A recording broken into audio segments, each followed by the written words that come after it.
is the great Steph Curry. Night, night.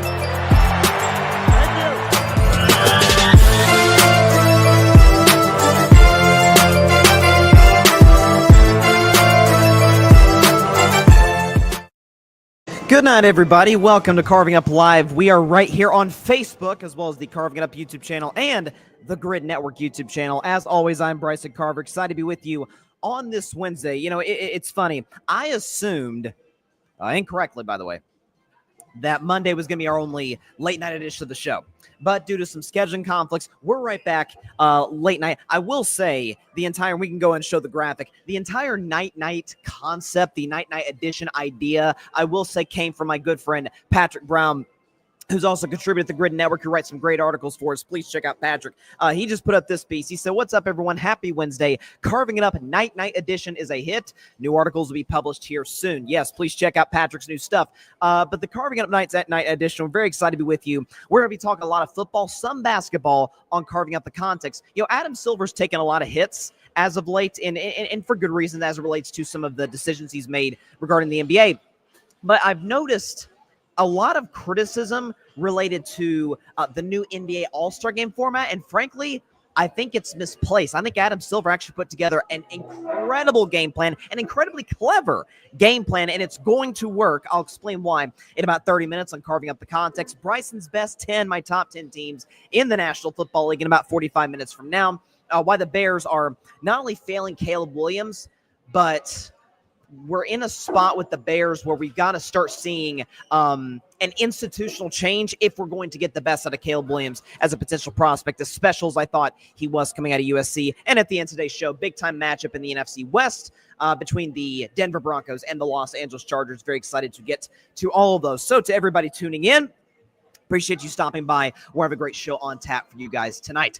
But first, so it was only a matter of time. Michael Penix Jr. now the starter for the Atlanta Falcons after Kirk Cousins was benched following Atlanta's win. We actually did on the show, because it was a late night edition, like a live play-by-play of the last few plays of that game, and what was, I don't imagine, a barn burner against the Las Vegas Raiders. But Atlanta won that game 15-9, and it was time.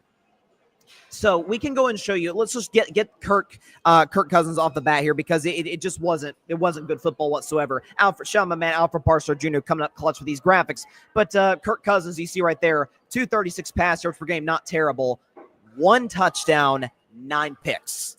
Yeah, that's not going to work. Completed only 63% of his passes and had a passer rating barely better than his completion percentage at 63.8. So Kirk Cousins, you know, listen, I've talked about all season long. Heck, you know, I think I was first on the Aaron Rodgers is washed train before the season. Don't let these last 2 games fool you against bad defense. Aaron Rodgers is not a good player anymore. Is that, you know, I forgot about the other quarterback off an Achilles surgery who's getting up there in age, who certainly no one's going to view Kirk Cousins in the same light historically as Aaron Rodgers, but we see Kirk Cousins as like a good starter throughout his career. You know, couldn't win the big game, but he was always productive. He was probably better than half the league starters at the greatest points of his career. But he's simply not the same player anymore. And I will say this as this last point to Kirk Cousins before we get to Michael Penix. I don't think Kirk Cousins is going to have his bust enshrined in Canton someday, unless he goes on and has like a incredible late career, wins like 2 Super Bowls or something, which is not going to happen. But put his agent in the Hall of Fame. If they want to give Kirk Cousins' agent a bust in Canton, Ohio, you won't hear me arguing it. I won't have an issue with it. This guy, what he's been able to do, Kirk's a good player. Don't get me wrong. He's always been a good quarterback throughout his career, good NFL starter. But he got back-to-back franchise tags from Washington, got 2 big contracts from the Vikings, and got another big contract, of which he's owed a big chunk of that from the Atlanta Falcons, who are either going to trade him or cut him. My guess is no team's going to take that contract. Kirk's probably going to keep playing. I don't anticipate he retires. Maybe he does. He's got a great family life. We saw that in the quarterback series on Netflix. Wishing Kirk all the best, but it was time for Atlanta to move on to Michael Penix Jr. Now, those that have watched the show for a while, at the very least dating back to the draft process, know I was about as high on this kid as anybody. I had, and I'll get to Caleb Williams in about 8 minutes and the Chicago Bears problems, But I view Caleb as the best prospect and Michael Penix Jr. second. I thought the kid's arm strength, I thought his movement, I thought his cool, calm, collected attitude under pressure. I thought that was going to be something that could really translate to the next level in Atlanta and be something that the Falcons could build, and not just being a franchise quarterback, but maybe a star quarterback. I'm not going to go to superstar quite yet because that's a very exclusive list. The man hasn't played his first game yet. But I think this is the right move to make because for a few reasons. When Kirk was going through his struggles, when Atlanta was going on that, I believe, 4-game losing streak, they were 6-3, fell to 6-7 before the win against Vegas on Monday. My mindset, I remember when Kirk, kind of the big turning point moment, I thought, Falcons fans, correct me if I'm wrong with this, but I think y'all will agree, was the Chargers game. I remember Atlanta's defense has been bad all season long, and LA does not cross midfield in the second half. I'm thinking, what is going on? Justin Herbert, all these guys, they can't get past midfield. Falcons defense did their job. The problem is Kirk Cousins threw 4 interceptions. 3 of them were high school throws. I don't want to sound harsh on Kirk, but they were abysmal, especially the pick 6. He threw one in triple coverage. It was bad. And I remember talking about Kirk the next day on the show, and my mindset was, okay, their next game was Minnesota. It's Kirk's homecoming. He's earned the right to play that game. Kirk played poorly in that game as well. And I would have started Penix on Monday Night Football. But I think Raheem Morris, the Atlanta Falcons, were like, no. This is Monday Night Football. Ironically, Kirk's kryptonite. He was able to get the W. But we're not just going to throw this kid out. This is a long-term project, right? And Penix isn't a project, but being able to play the long game. This is an oven. This isn't a microwave. You're not going to get the end result in the blink of an eye. Play Michael Penix Jr. in a game that not a lot of people are going to see. 1 o'clock kickoff against the bad Giants. Have him come in, ease him into the game plan. It's at home, and then you finish at Washington, which that's a playoff team. That game actually just got flexed to Sunday Night Football on December 29th. That'll be a fun one between 2 rookie quarterbacks, Penix, Jaden Daniels, and then you finish at home against the 3-win Carolina Panthers. And if Atlanta makes the playoffs, great. If they don't, okay, we move on from Kirk Cousins at the end of the season, and we build around this kid that has all of the upside to be a tremendous quarterback at the next level. I mean, people talk about the age thing, with Michael Penix Jr. My response is, there's this guy in Cincinnati named Joe Burrow. Maybe you've heard of him. He was an old starter coming out of college. I believe he was like 23 years old.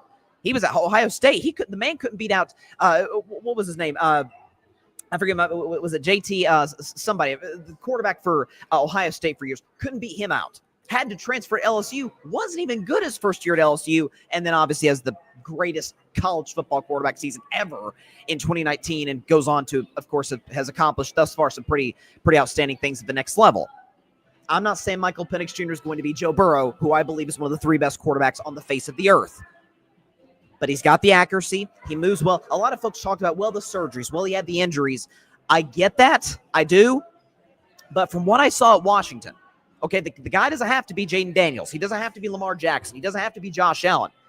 If he can move around, which he does, if he can extend plays out to the pocket, which he can, he's got a rocket arm. He's accurate. Again, he's calm. The moment's not too big for him. He played a lot of big games at Washington. Keep in mind, this is a kid that beat Oregon twice, and Bo Nix. And Oregon, what I thought had Washington was excellent last year. Caleb Bohr, that team, Ramadunze. But I thought Oregon, top to bottom, had the better roster, certainly the better defense that Penix was facing up against.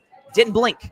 Beat Texas. Okay, beat Texas in the South, where Texas was certainly more comfortable in New Orleans. And again, ran into a buzzsaw with Michigan, which, newsflash, no one beat Michigan in 2023 en route to their national championship. So I think this is a really, really good job by the Atlanta Falcons of saying, hey, Kirk's the guy. Kirk's got a lot of starts in this league. We're probably not going to the Super Bowl with Kirk Cousins. The Falcons had higher expectations than a 7-7 start, but we're not going to throw the kid out there. Yes, we have a good situation. Yes, we have Drake London and Kyle Pitts. We'll see if Penix is able to get the most out of Pitts. Okay, we've got a really good running game, obviously, with Bijan Robinson, offensive line, the whole bit.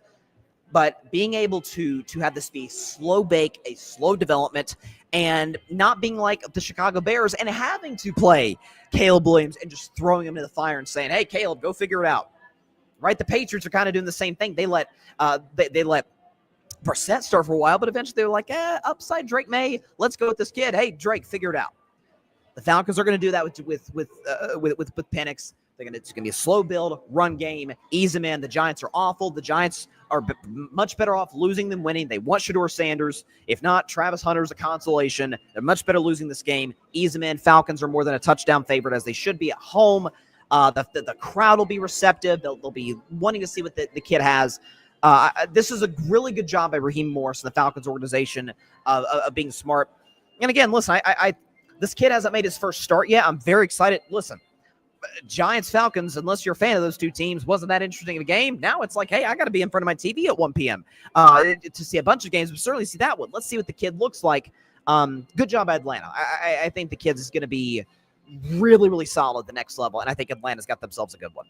I mean, listen, I remember I was one of the few guys the next day. I remember it vividly. Matter of fact, it's the videos on the YouTube channel from April or May, whenever it was. When everybody was like, man, you just gave Kirk Cousins a big deal. Why are you paying Michael Penix? And I'm like, I don't know. Listen, I get the Kirk Cousins money is not ideal, but number one, they didn't know they were necessarily going for Penix. And number two, if they believe this is the best quarterback on the board, which I believed him in the total draft to be the second best in what was a stacked quarterback class, take him. See what you got. You've got the weapons. You've got the infrastructure. You need a quarterback to be able to put it together. So I defended it then, and I think the Falcons are about to reap the benefits of it. It's not going to be special right at the bat, I don't think, unless Michael Penix Jr. is even better than I thought. But I think this is a really smart move by Atlanta. We're not thinking about the playoffs. No one losing their jobs. Okay, owners not selling the team. GM and coach aren't getting fired. The team's not being blown up. We're going to see what we got these 3 games, move on to 2025 with Michael Penix Jr. as your starting quarterback. It's a really smart move by Atlanta. Really smart move. Speaking of rookie quarterbacks, let's transition to the Chicago Bears. The saying, you ever, maybe people watch this show, maybe you or someone has been a babysitter, and you've had to look after kids, and kids come in different, kids are different personality types and whatnot, but, maybe you'll have the rowdy kid that breaks stuff, is kind of all over the place. And, there's the old saying, this is why we can't have nice things. Yes, that's how I feel about the Chicago Bears. This is why we can't have nice things. So the Bears lost, no surprise, 8th straight game in a row to the Minnesota Vikings. Minnesota's a way better team. You don't need to get into the game. Minnesota's better. See where I've got them on Bryce's best 10 in about 30 minutes. But the story of this game, Chicago, and the story of this game is Caleb Williams. So Bears have lost 8 straight games. When you see right now, folks, what Jane Daniels has done with Washington, obviously has been very productive. What Bo Nix, got through a little bit of a skid quietly, but what Bo Nix has done with the Denver Broncos, you're like, okay, they've got the capabilities, they've got the coaches. Certainly Bo Nix has that with Sean Payton. The offensive coaching staff in Washington, led by Cliff Kingsbury, you've kind of got that there, right? Drake May's shown flashes without much of a coaching staff, which is why I've been really impressed by him. The problem with Chicago is it almost seems like it doesn't matter who they take at this point. It's good. They're going to screw up the coach. They're going to screw up whoever the coach is. It could be John Fox back in the day with Mitch Trubisky. Then it could be Matt Nagy, who I actually thought Matt Nagy was a good coach from the Andy Reid system. He's certainly the best they've had in the last decade or so. There's no question about that. Then they tried what's his name? Eberflus. That was a disaster with some of the late game snafus, starting with the Washington Hail Mary midseason, which the Bears, by the way, have not won since that game. That was the first game of this 8-game losing streak. This is a dysfunctional franchise that doesn't draft right, that has botched the offensive line, that even I actually like their offseason moves. Keenan Allen, DeAndre Swift, at acquiring some of these guys. Montez Sweat last year at the trade deadline from Washington. I still really like these players. The guys are there. Like, listen, Chicago's a 4-win team. They're a darn good 4-win team. You look at these 8-game winning streak, they should have won, 4, 5 of them? Now, some of these games, like Minnesota on Monday night, they're just outclassed in every way, shape, or form. San Francisco last week, they had no chance to win that game. But, I mean, think about San Francisco. 4 yards at the half. Now, here's where we got to put the blame on Caleb, but also why it is so critically important for the Bears to get the coach right. I can make a strong case that the next month for the Bears is one of the most important months in the history of the Chicago Bears franchise. Let's show what Caleb Williams has done in this 8-game losing streak. Let's go and show the numbers because they're certainly not going to blow you away. The Bears have lost 8 straight games. There's a reason for that. Caleb certainly bears culpability. You see 59% completion. That's not going to work. Barely over 200 yards passing per game, 87 rating. Like, that's not great. But you see the 8 touchdowns, 0 interceptions. The 0 interceptions is what disturbs me the most. That's what I'm concerned about. Is the fact that I've talked about this to Josh Allen, ironically, as recently as Monday's show. I'm like, man, the upside that Josh Allen gives you is out of this world. Great. The arm strength. We can wax poetic about Josh Allen. I called him one of the 3 most talented quarterbacks ever on Monday's show. But up until this year, the downside was like, man, the reckless plays. I've never ripped Josh for throwing picks. I've never ripped Mahomes for throwing picks or Peyton Manning or guys. I've ripped Aaron Rodgers for not being as aggressive later in his career. Like, sometimes you got to sling it. Sometimes you got to push the ball down the field, try and get big plays in the passing game. And Caleb's not really doing that. Now, some of that's his offensive line. Some of that is the play calling. But some of that is Caleb. I don't know if he's been coached to do it. I don't know if he feels like, hey, if I make a mistake, our defense has been in a skid, I can't make a stop. But the fact of the matter is, even the greatest athletes in the history of sports, with few exceptions, really 2 exceptions, LeBron James, Tom Brady. That's the only exceptions. The greatest athletes needed a great coach. Okay, Michael Jordan needed Phil Jackson. Michael Jordan has 0 rings without Phil. Same could be said about Kobe Bryant. Shaquille O'Neal needed Phil Jackson and needed Pat Riley. Okay, keep going. Tom Brady had Belichick for 6, but again, he won another Super Bowl without Belichick. Joe Montana, Bill Walsh. Like, even the most talented athletes ever, they need that great coach to take them to the next level. I love Steph Curry. I think Steph's one of the 6 best basketball players ever. No titles without Steve Kerr. Steve Kerr helped take Steph to a different level. And that's kind of the really the thorn in the side of a lot of these athletes in team sports is you're so dependent. It's like Serena Williams, where she can be the best she wants to be, or Michael Phelps or Katie Ledecky or somebody like that. You kind of got to get a little bit lucky with where you end up. You have very little bearing on who the coach is. You have almost no bearing on what the personnel looks like, unless you're Aaron Rodgers, apparently. It's starting to give me PTSD from, and I'm not a Colts fan, I'm a Steelers fan, but it's starting to give me PTSD from Andrew Luck in Indianapolis. With the Colts, where they were in a middle league franchise. They had Peyton Manning for years, but once Peyton was left, it was a dead franchise. Bad owner, coaching staff wasn't good. The roster had 0 talent whatsoever, particularly up front in the offensive line. And they draft this generational talent out of Stanford named Andrew Luck. And he drags them. Andrew Luck might be the greatest prospect ever. Drags them to the playoffs in 2012. What was a bad team, somehow got them the playoffs. 2013 wins a playoff game on a wild comeback against the Chiefs. 2014, he gets the Colts to the AFC Championship game. I dare you. Go back and look at that 2014 Colts team. They were awful. Really, outside of Andrew Luck, there was some Reggie Wayne, T.Y. Hilton. That was just about it. Pat McAfee was on that team too. Shout out to Pat McAfee. He was a great punter when he played. This is the Caleb Williams thing in Chicago. Really reminds me of Andrew Luck in Indianapolis, where they couldn't get the coach right, the offensive line they botched, and eventually, once they did get a solid coach, Frank Reich, once they did put together a good offensive line, after investing in that in the draft, finally, Andrew Luck was too beat up. His body was broken down. I'll never forget that. If I had to describe Andrew Luck in one game, 2015 Denver Broncos, plays the game against Denver, by the way, they went on to win the Super Bowl. That great no-fly zone defense. Plays the game, finished the game with a lacerated kidney, and wins.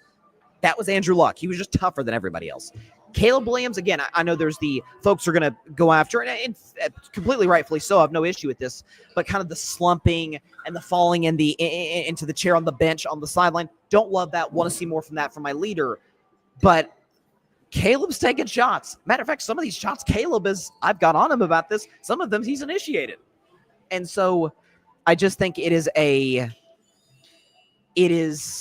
I'm not exactly a Bears fan. I'm a Steelers guy. But I never want to see players, athletes, really anybody in any industry that I feel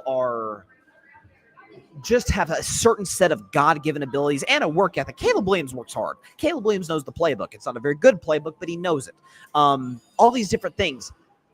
when that gets wasted because of just utter incompetence by a front office, man, that's one of the more depressing things in sports. I mean, I think Andrew Luck is the greatest example of that.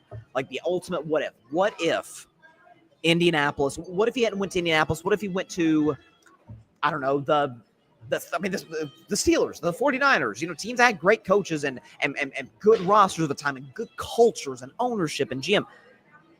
What could he have been? I think Andrew Luck would have been an MVP and a Super Bowl champion by now. Probably would still be playing. Body fell apart at the end. I hope to God that Caleb Williams does not fall in the Andrew Luck category.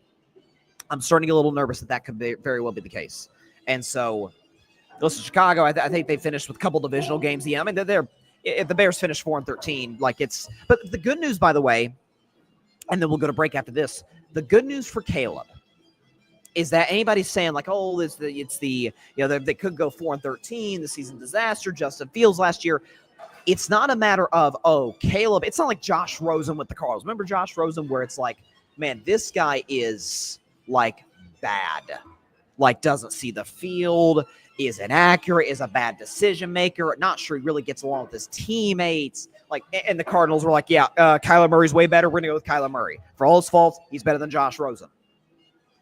Is that Caleb has shown flashes. We could show you the numbers since week 3. Remember that moment with the Texans, the Bears, where C.J. Stroud tried to like little bro Caleb Williams, and I said it the next day on the show. I hated it. I'm like, C.J., love you, good dude, great leader, promising future in the league. Like, you're in your second year, dude. You're a rookie 12 months ago. Like, you're not an aging quarterback like Kirk Cousins or Aaron Rodgers or Matt Stafford or somebody. Like, you're still, or Joe Flacco. Like, you're still a young guy. But since that moment, Caleb has been pretty good. Not special, not amazing. Completion percentage needs to go up. But 17 touchdowns, 3 picks. I'd actually like to see the picks go up because I think as a result, it means he's taking more shots. The touchdowns might be up. Pass rating 93, pretty good. Pass yards per game 222. Not spectacular, but it's fine. The promise is there. We've seen it. It's some big games against Green Bay and Minnesota and Detroit. It's in there. But if the Chicago Bears botch the coach, which I think should be it should be a 2-person list. Mike Vrabel, because he will build a culture, and I think Vrabel is the top candidate on the coaching market by a long shot. Should have never been fired from Tennessee. It was a horrible mistake by the Titans. If not Vrabel, Ben Johnson with the Lions. I don't know if Ben Johnson has the presence of a head coach. That's my only concern. But man, is he no offense. And so I think that would be a really good get for the Bears. It should be one of those two. Ben Johnson, Mike Vrabel. All right. Just getting started here on the Carving It Up. Put that graphic up again. The night edition of the show. Second and final for this week. Again, Friday's show is going to be pre-recorded. We're going to have that done and air at the normal time. For Carving It Up usually does at 6 Eastern, 3 Pacific. We'll have college football playoff predictions, obviously. We'll have View, Tennessee, Ohio State, the game in college football on Saturday night. Can't wait to get all that on Friday's show. But I got a lot to talk about today. Coming up next, why I think Adam Silver, for the criticism he's gotten over the years, I think is getting way too much flack for what I think was actually kind of a genius. Not a good idea, not a great idea, a genius idea for the NBA All-Star Game. Get to that in about a minute on Carving Up the Context, our weekly Wednesday segment. We'll be back with you live in just a minute. Don't touch the dial. Be right back.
Welcome back to Carving Up Live. So before we get into carving up the context in the NBA, because it has taken kind of a beating this week. Even I'm joined the fray on social media as it relates to the lack of balance in today's game.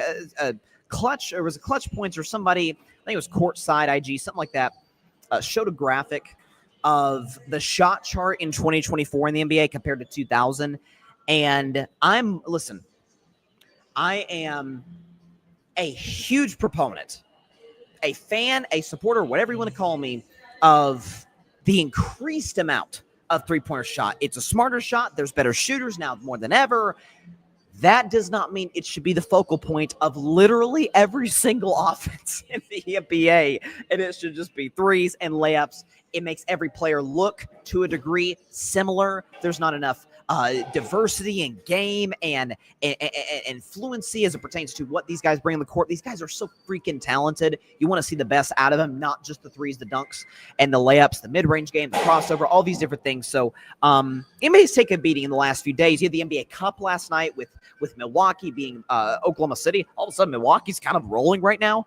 Maybe they got their season back on track. Maybe Doc Rivers can get them a high seed for them to blow a 3-2 lead in the second round in. I don't know. But Adam Silver in particular has caught a lot of flack this week about the new NBA All-Star Game format that's going to be put in place in the Bay Area in San Francisco, home of my Golden State Warriors at the Chase Center this February for the All-Star Game. And not only do I think it's a good idea, it's going to sound really simple when I say it, I think it's genius that this man did what he did. So, as the head coach of the Colorado Buffaloes, primetime Deion Sanders says, "Give me my theme music."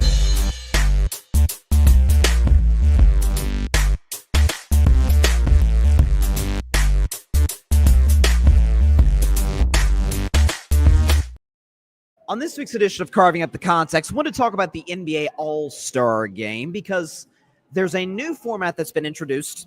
Adam Silver's caught a lot of flack for it, and I think it is not a bad idea.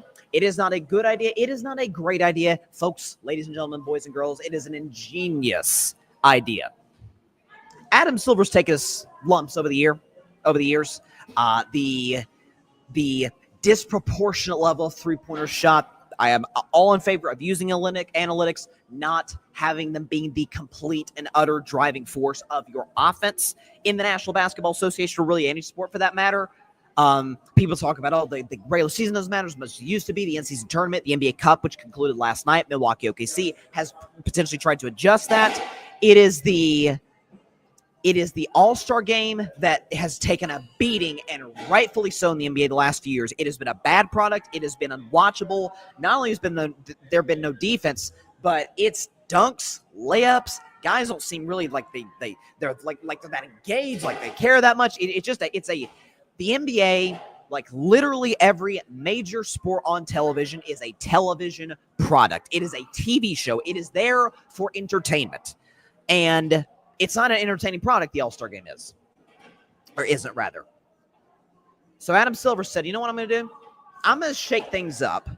If we could go and put up, Alfred did a great job. He put together this graphic of the new rules for the All-Star Game. If we can go and put this up, because this is the second part of the All-Star Game, because we'll show you the first part to me, which is the genius part, okay? So new format for the 2025 All-Star Game. So I'll read it off for the podcast audience. It's relatively short. Two teams of 8, by the way, 24 All-Star, NBA All-Stars. They're teams of 8, 3 teams of 8, 2 teams meet in one semifinal, game 1, and the remaining top 2 teams, one of them being the Rising Stars winner, meet in the other semifinal. The winning teams from game 1 and game 2 advance to face each other in the championship. And in the championship, the winner of each game, which I think it's going to be like a best of 3 type of situation, is winner of each game is the first team reach or surpass 40 points. But each player on the championship winning team will receive $125,000. Each player's second place team will get $50,000. Each player in the third and fourth place team will get $25,000. So listen, the compensation's there, but I don't think that's going to be huge. These guys make a bajillion amount of dollars. That's not going to be necessarily what's going to move the needle. What Adam Silver did is he said, I've heard these suggestions, some of which I have proposed on the show. Hey, what about What about a Team USA versus Team World type of situation? What if we got a little bit of an Olympics feel? Some have suggested increased compensation. Some have suggested going back to the old Kobe Bryant, God rest his soul, all-star format that we had prior to 2024, between 2020 and 2023, the target score, all that. Some have suggested a number of other things. And Adam Silver, this is so smart. He said, what I'm going to do, go and put the graphic up. Look at the middle right there. Honorary team general managers, TNT analyst, Charles Barkley, Shaquille O'Neal, Kenny Smith, Candace Parker. Barkley, O'Neal, and Smith draft their team rosters from the pool of 24 NBA All-Star selections. Adam Silver, he's a smart guy. He said, I'm going to have the two faces of NBA coverage. Respect to the legend Ernie Johnson. Kenny Smith is the best. By the way, read his book recently. Highly recommend. Candace Parker, go Vols. Love Candace Parker. Tennessee legend. All-time women's basketball great. But Chuck and Shaq, those are the guys. Inside the NBA is a great show because of Ernie, because of Kenny. But those guys going back and forth, their banter, be it funny, be it I got more rings than you, Chuck, and Chuck calling Shaq Shrek. I mean, it's the back and forth. That's part of what makes TNT's show so special inside the NBA. Those guys, particularly Chuck, have ratted on the NBA for years. Oh, there's too many threes. These guys are soft. They don't know how to play basketball. A jump shooting team can't win championship. This is the problem. That's the problem. Yada, yada, yada. Shaq, not as much, but he's gone after the big man. Joel Embiid. Not really Jokic as much. He's gone after Jokic before, but he's been really hard on today's centers in the NBA. So the constant criticism from these two guys, combined with the fact that they will be facing off in a team with teams that they drafted, is going to be remarkably entertaining television. And I give Adam Silver a lot of credit here. Regular season, there's too much tanking. Remember that was the thing a few years ago? There's too many really bad teams in the NBA. The gap between the best and the bottom is too great. Now, some of what Adam Silver did to address it, I think won't address it all. I think it's a bad thing for the league with the new CBA. Not going to go into that today. But he said, okay, you know what I'm going to do? I'm going to put the play-in tournament. Okay, so as opposed to 10 teams having their season being done on day the second the offseason begins, it's going to be, or is it 10 teams? No, I apologize. It is 14 teams. He says, no. What I'm going to do is 10-team season to be over. 14 teams, still potentially, live, or not 14 teams. 10 teams per conference, 20 teams in all. It eliminates tanking some aspects. For some teams, it's like, hey, if we can get hot, we can seek into play-in tournament, win a couple of games, get in. Playoff experience, we're probably not going anywhere, but it's good for us.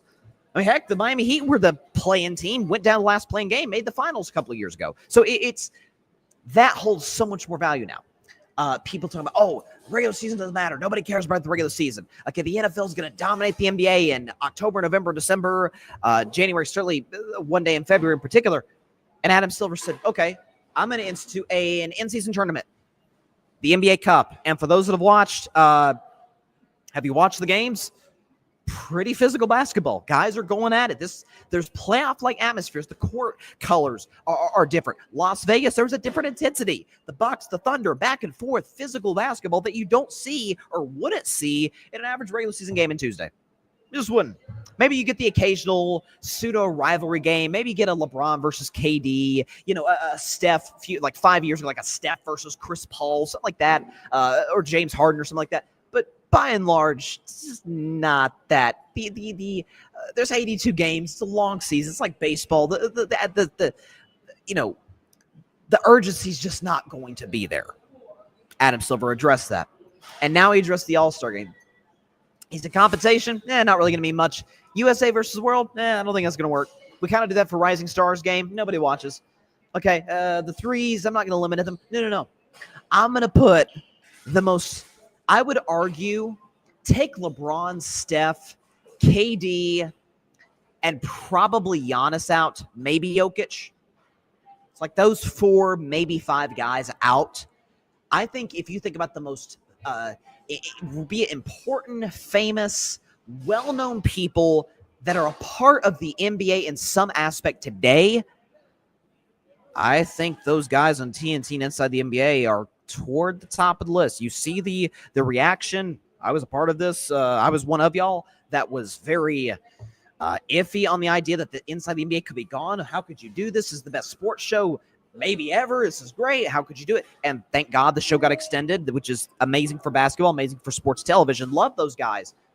We're going to take those guys, Chuck and Shaq in particular. We're going to pit them against each other in a basketball game with stakes, put the best players in the world that Shaq and Chuck. Now, maybe there might be animosity between the players and Shaq and Chuck. We'll see. And listen, Kenny Smith too, Candace Parker will have the Rising Stars game. But those two in particular, the needle is not moved without Shaquille O'Neal and Charles Barkley. Shaq, one of the 10 best to ever do it. Charles, one of the 35 to 40, maybe even higher greatest to ever do it. And obviously a freaking legend on TV. I think Adam Silver, for all the flack he gets, a lot of it deserved. And listen, I'm an Adam Silver guy, but I think there does need to be a certain degree of regulations on the three-point shot, not limiting the three-point shot, not putting a cap on it, but being able to put yourself in a position to where that's not the primary focal point of every NBA offense. I think this is going to be a home run. I think this NBA All-Star game is going to be a shot in the arm for the league. And the reason I say that is All-Star game comes week after the Super Bowl. The NFL's on a high. Free agency starting soon. Now we're talking about the combine, the draft. With the NBA, this All-Star weekend, and for the record, I've called this since July. I'm not going to ask you to go back and look. I'll put the clips out when it does finally materialize. Even prior to this new exciting NBA All-Star game format and what's going to be All-Star Saturday night. The dunk contest is as good as it once was. Three-point contest is actually pretty interesting. Not a soul on earth cares about the skills competition. They're going to have, I have predicted this from the jump, they're going to have a shooting contest between Steph Curry and I think potentially Klay Thompson versus Sabrina Ionescu, and maybe just as importantly as Steph, Caitlin Clark. The Splash Brothers, if you want to call them the Splash Sisters, have at it. A three-point shootout between the two best shooters in women's basketball and the two greatest shooters ever in men's basketball. And by the way, remember last year how popular Sabrina versus Steph was? That was great for the league. It was popular. It was huge for the WNBA. Add Klay to it. Get the Splash Brothers back together. Add Caitlin Clark, the biggest draw maybe in basketball right now. I think by Monday after the All-Star game, and maybe I'm wrong. Maybe I'm totally missing the boat on this, but I think this is a forward-thinking move by Adam Silver, and I think when it's all said and done, we'll be like, it's pretty good. Good call by the commissioner here. And so shout out to Adam Silver for making, I think, a kind of a brilliant decision. He didn't make the decision just based off the game necessarily. He said, no. The NBA is a television product like the NFL, Major League Baseball, college football, March Madness, boxing, all of it. USC. What he's going to do, what he has said, it's a television product. This we're going to do. This is going to be what we're going to put together for the All-Star weekend, and I think it is an absolutely genius idea. Shout out to Adam Silver. All right. So we do Carving Up the Context every Wednesday, about 30 minutes into the show. And right after that, we do Bryce's Best 10. So I rate my top 10 teams in the National Football League going into this week being Week 16. And might as well, I'll say this on the front end. New number one. Okay, Detroit was number one last week. Obviously, with what happened, they're going to fall. You'll see where. This might be the most on its face unfair Bryson's Best 10 thus far. And I will defend it every step of the way because, frankly, I just think it's the right list. So let's go and get the background music going on. Bryson's Best 10, Week 16. Here we go. All right, we will start at number 10, the 10th best team in the National Football League. Back for the first time in a long time. Since, mid-season? It is the Tampa Bay Buccaneers. The Buccaneers are the 10th best team in the National Football League, and here is why. So, listen, Tampa Bay's on a roll right now. They've won 4 straight games. Ever since they got Mike Evans back, it's brought a new dimension to their offense. Mike Evans got another opportunity to get in year 11, his 11th season of over 1,000 yards in his career. Mike Evans almost like the Mike Tomlin. Okay, same name, same first name, by the way, of the NFL. Just consistently really good to great at times, productive. We understand that this guy is as good as they come.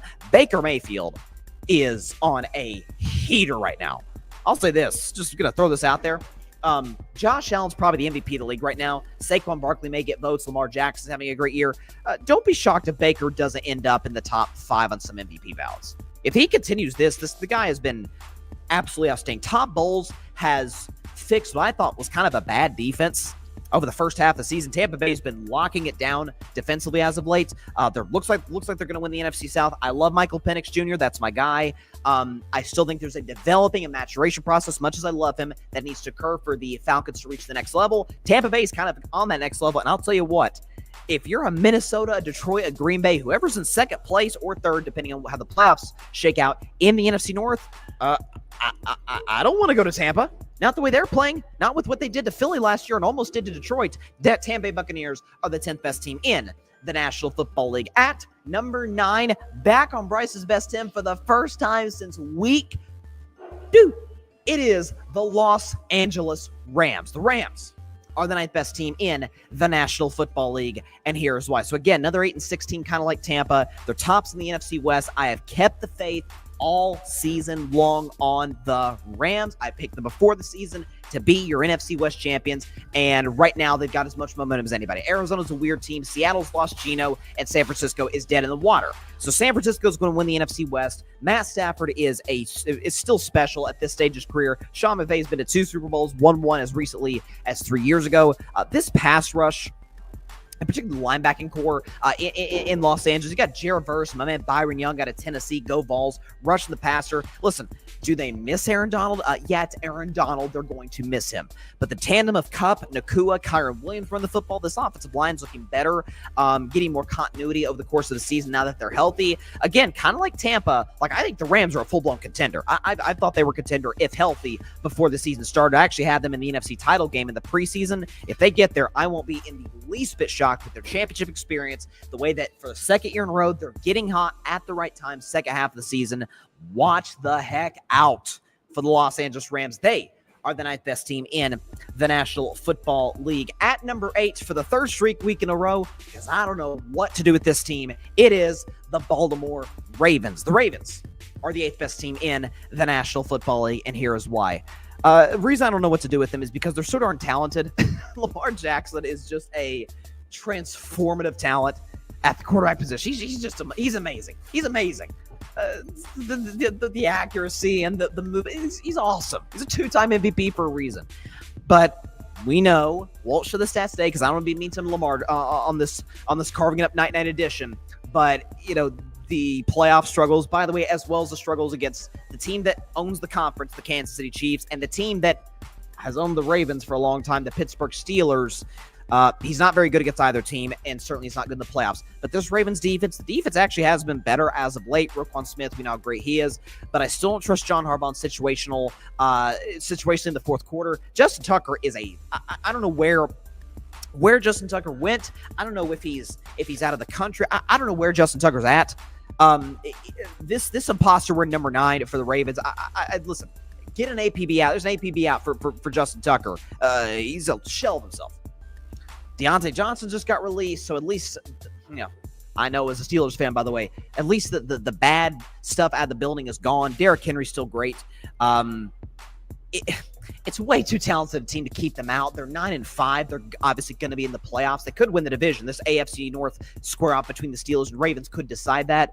But at the end of the day, come on. Like, there's got to be a level of consistency for me to buy into you as a real contender to the likes of a team like that could be above them. Okay, I'm just going to say right now, 7's unfair. It's unfair. They've won 6 games in a row. 7 games? They've been rolling. And they dropped. They dropped 2 spots. The Minnesota Vikings at number 7. The Minnesota Vikings. The Vikings are the 7th best team in the National Football League, and here is why. Again, it's not fair. It's not. Okay, they're 12-2. They're bowling. I get it. But even in that game against Chicago, I don't trust Sam Darnold. You saw the interception through the first half. He was a little erratic. The completion percentage wasn't great. Listen, the talent on this team is ridiculous. Freaking Jordan Addison and Justin Jefferson's the best receiver of the game. TJ Hawkins is back, healthy, ready to roll. Aaron Jones still doing his thing within the division. AFC North. Aaron Jones balling. This Vikings defense at their peak is as good as they come. Coached by Brian Flores. Kevin O'Connell, I don't give a dang what anybody says, is at least number 2 for Coach of the Year this year in the National Football League. O'Connell's brilliant. I thought he was great for years since his days as the OC with the Los Angeles Rams. Can they win the Super Bowl? Sure they can. Absolutely they can. They've got the talent, they've got the infrastructure, the coaching, and they could very well, if they run down to a beat-up Detroit team, get the 1 seed. But just in the biggest of moments, despite the improvement with the coaching, I get it. I don't trust Sam Darnold. I can't do it. I can't commit to such a thing in my mind. The Vikings. Sorry, Minnesota. I love your fan base. You got a U.S. Bank Stadium is rocking every Sunday. I get it. Y'all gonna be mad at me. You probably should be. That's just what I see. The Vikings are the 7th best team in the National Football League. At number 6 and falling 2 spots from last week, it's my beloved Pittsburgh Steelers. The Steelers are the 6th best team in the National Football League, and here is why. So they drop a couple of spots because of this, is that when it comes to playing the big dogs, and Pittsburgh very well is going to face one. You could say Baltimore. The Steelers have literally owned the Ravens the last few years, and there's familiarity there. So division rivalries, you kind of take that component out. Week from today, Christmas, Kansas City Chiefs. You're at home. That's a big dog. They excel in close games, even to a greater degree that you do. Going to Philadelphia. Now, again, no George Pickens. We understand that. But the fact that against an Eagles team that seemed to be emotionally deteriorating a little bit with the A.J. Brown stuff, the fact that the Steelers defense could not for the life of them get off the field a 6.5-minute drive, 7-minute drive, a 10.5-minute drive to close the football game in Philadelphia. That was not great. I don't know if I necessarily trust Russell Wilson playing from behind now. The sky's not exactly falling in Pittsburgh. Mike Tomlin is still one of the 3 best coaches in professional football right now. TJ Watt looks like he should be ready to go against the Ravens. I don't know if Pickens is going to. That's part of the reason I dropped Pittsburgh is Pickens' health. Najee Harris, Jalen Warren, I got to see more from those guys running the football against Baltimore, and a team that can potentially be exposed up front. Steelers O-line, depends on the Sunday, depends on the matchup. Still one of the most talented teams in the National Football League. I think Pittsburgh can absolutely get to the AFC title game, and if they get the right matchup, maybe further, but there are still some limitations, particularly offensively. We know Russell has been a shot in the arm, has been a massive upgrade from what the Steelers have had in the last 6 years, but he is still, to a degree, limited and somewhat of a game manager. The Steelers, my Steelers, I love them, but I got to be objective. They are the 6th best team in the National Football League. Chloe, you're going to love this. At number 5, moving up, 2 spots from last week, it is the Green Bay Packers. The Packers are the 5th best team in the National Football League, and here is why. I saw something on Twitter today, and I don't know if there's something to it. I believe in good vibes in sports and being on the right page, things going your way. I get that. Someone made the point that during Toyotathon, Jordan Love gets rolling. His passer rating during Toyotathon right now is 119. I guess we just gave Toyota a free plug right there. But no, in all seriousness, listen, I wasn't very high on this Packers team 10 days ago. Not because they lost to Detroit, but because they were struggling against good teams. But then I'm like, oh, that game against Seattle kind of reminded me, oh, yeah, they were looking kind of iffy against good teams last year. And then as the youngest playoff team in 50 years, rolled the second half of the season, led by Jordan Love. Now they got respect. Aaron Jones is doing good things in Minnesota, did a lot of good things in Green Bay. Josh Jacobs is a dad-burn dog running up and down the field. He will not run around you. He will not run away from you. He will run through your chest. It's the power running football team. Great offensive line. LaFleur's done as good of a coaching job in the last couple of years as anybody in football. I think he's been brilliant. Maybe Coach of the Year finals. I don't think he'll quite get there because of Tomlin, O'Connell, and I think Sean Payton. But I just look at this team. I look at what they're doing defensively. Can they be consistent against the great teams with the productive quarterbacks? I'm a little iffy on that. I don't know how I feel about that. But Jordan Love, second half of the year, you saw it last year, he was rolling. He was hot. Packers blew out Dallas, could have easily, probably should have beaten San Francisco if they just would have caught a couple picks, made some kicks. Jordan Love not making big mistakes. So at least as young as they are, and by the way, with the most loaded receiving core, I believe, in the NFL, with Reed, Watson, Dobbs, Wicks, others, tight ends, this team is absolutely terrifying. You don't want to play them. They're not going to win the NFC North. That's not going to happen. That's going to be Detroit or Minnesota. They're too far back in the standings, but I just think Green Bay is a team to be reckoned with. The Packers, you're welcome, Chloe, are the fifth best team in the National Football League. Their division rival is a spot above them, falling 3 spots from the top spot last week. It is the Detroit Lions. The Lions are the 4th best team in the National Football League, and here's why. Now, before Lions fans get on me, let me at least give them props and give Dan Campbell his love, as we do every week on Bryce's Best Tip. Kneecap.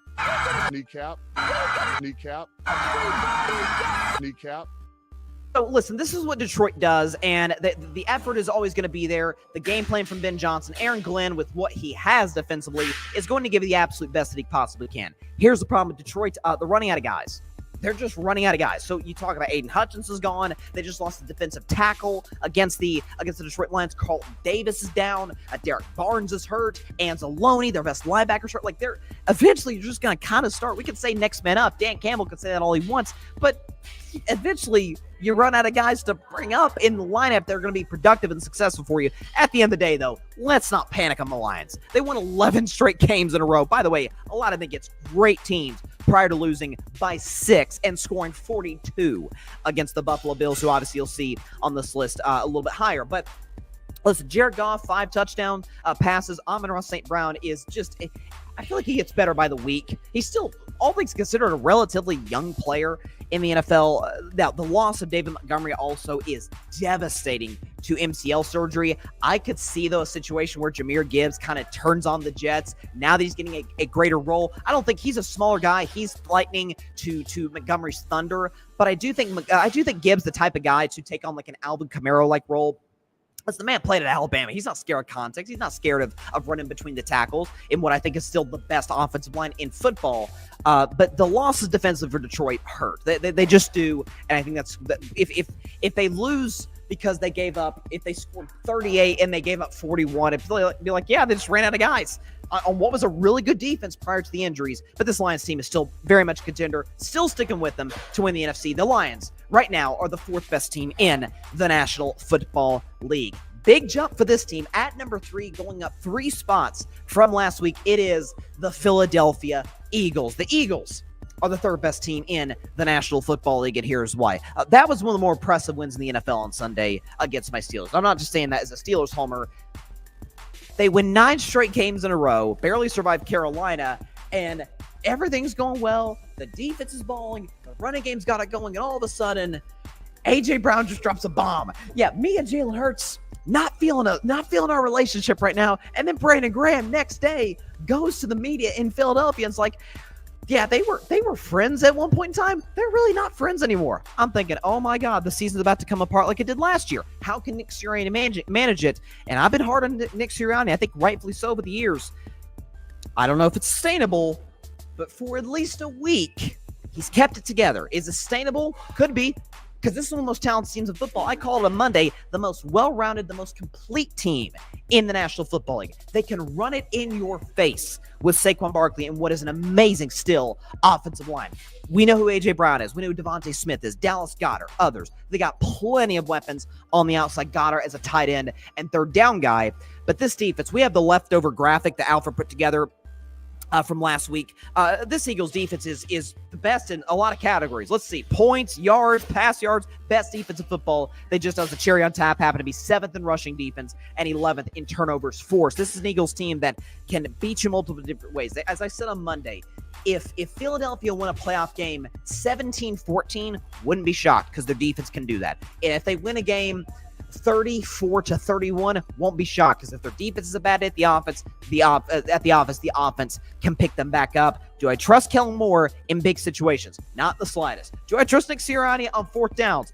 Not even close. That is the Achilles heel of this team. That said, dear God, the roster's loaded. It's so, I think it's, when Detroit's healthy, I think Detroit's the most talented team in football. Philly's right behind them. They're in front of them in Bryce's best 10 and in terms of roster with who Detroit's lost. The Eagles are the third best team in the National Football League. At number 2, not moving a spot. They've been here, it feels like, for like a million weeks in a row. 2 weeks in a row, 3 weeks in a row. At number 2, it is the back-to-back champion, Kansas City Chiefs. The Chiefs are the second best team in the National Football League, and here is why.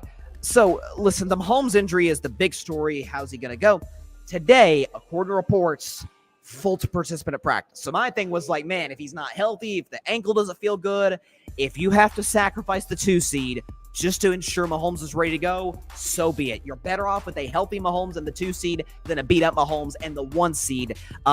Listen, they finally got a blowout. I mean, that was kind of the thing in Kansas City. Oh, they don't have a knockout punch. It was an ugly pseudo blowout, 21-7 against a bad Browns team and Jameis Winston. But this defense maybe has found its footing, gotten back. Cleveland has an explosive offense with Jerry Jeudy. They've got some guys, Njoku, who can make plays. So to be able to hold them to 7, in Cleveland, impressive. Andy Reid's the best coach of football. Mahomes the best quarterback in football. Kelsey in big games is still the best tight end in football. Listen, Pacheco coming back. Hollywood Brown could be back. Like this is scary hours for the NFL. Knock on this wood right here. Long as Mahomes is healthy.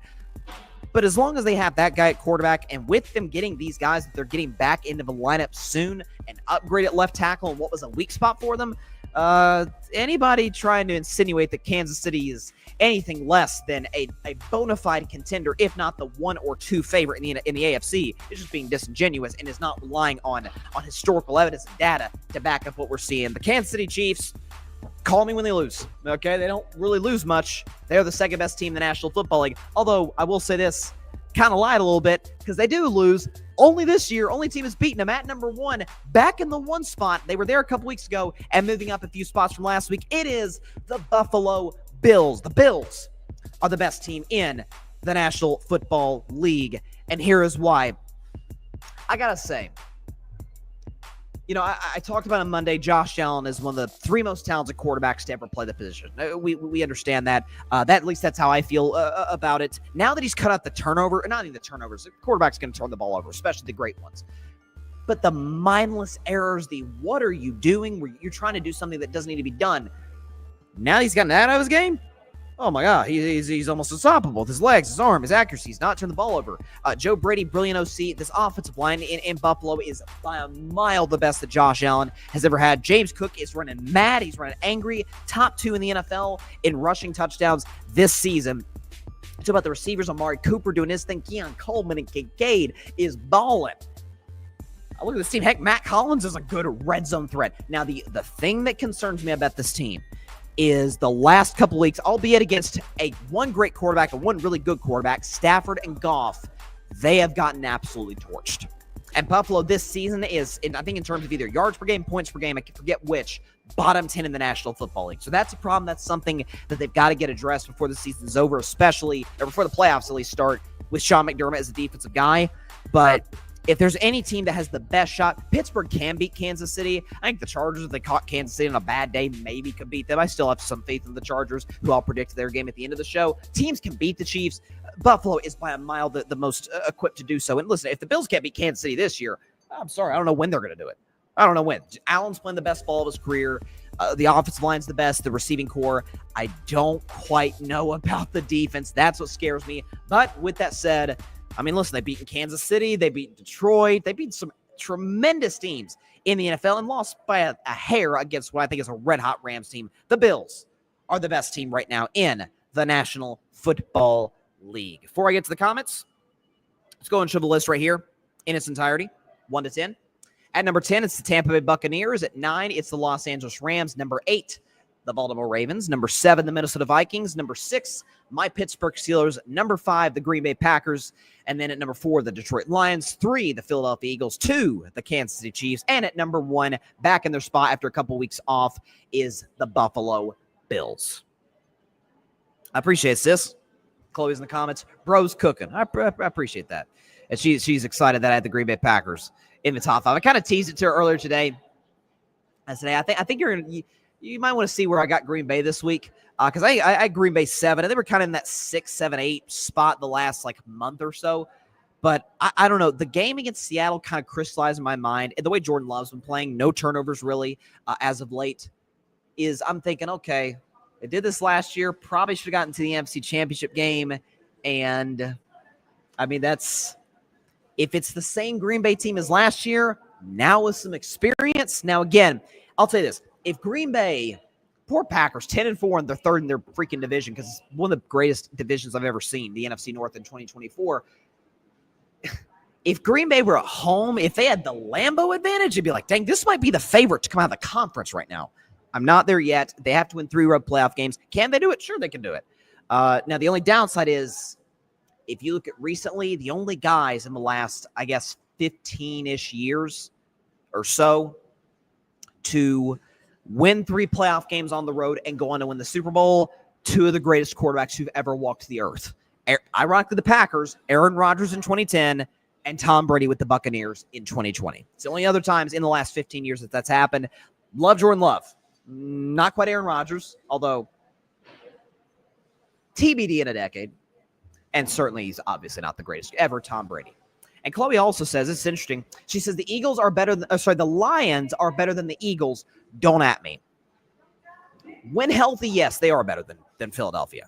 I mean, the same record as Eagles right now. It's a battle for the 1 seed. Right now for Detroit, it's just a battle to win the division right now.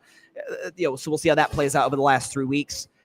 It's just there's so many guys you can put you can bring up on a team that is just beat to pieces right now. So I think for Detroit, they got to get Derek Barnes back. They got to get Carlton Davis back. They got to get some guys back in the lineup for me to have more faith. I have faith in them. I think they'll win the NFC. They were my preseason pick. Folks know I've been a Lions guy for a while now. They're my adopted team. The Steelers are my favorite team. They're the team I love and root for and support. The Lions are my adopted team. Not buying any jerseys, hats, none of that. Not waving any pom-poms necessarily for Dan Cameron Lions, but they're pretty darn difficult not to root for. And I still think they're going to playoff run. Getting home field advantage at Ford Field, critical. Absolutely critical for the Detroit Lions. Okay, before we get out of here, did want to get into what is a really interesting game tomorrow night, Thursday Night Football. The game actually got flexed there. Go and get the background music going on right now. It's the Denver Broncos and it's the Los Angeles Chargers from SoFi Stadium in a fascinating matchup in the AFC West. So Kansas City's already won the division, so there's no, division hopes here. And both teams, unless the Colts, or Dolphins do something pretty improbable, which they're not going to do, both these teams are going to be in the playoffs. But these are 2 really weird teams. Really weird. And seeing them in the playoffs, they're probably, Denver especially, the Chargers, I don't really know because I love Jim Harbaugh, probably going to get bounced in the first round. But with Denver, you beat Indianapolis. They actually fell out of Bryson's best 10 despite the last few wins they've got. Because I just have not been impressed. A bad defensive performance against Jameis and the Browns 2 weeks ago. And then off a bye, yes, 31-13 to the Colts, but the most misleading 31-13 I've ever seen in my life, where if Jonathan Taylor doesn't have a brain fart, drop the ball short of the goal line, it's 20-7 Colts, and we might be looking at a very different football game and maybe a different season for Denver. The pendulum could switch, and maybe the Colts could steal that last playoff spot from Denver. Now, they win that game, they're pretty much guaranteed to be in. Finally, for the first time since 2015 when they won the Super Bowl. Offense is spotty. Defense, I don't really trust right now, especially that game against Cleveland was kind of damning with what I saw. So you have that. But for the Chargers, this is a team that kind of has an offense problem. J.K. Dobbins is out. McConkey's dealing with injuries. Y'all know how big of a Justin Herbert fan I am, but statistically, this is far from his greatest year.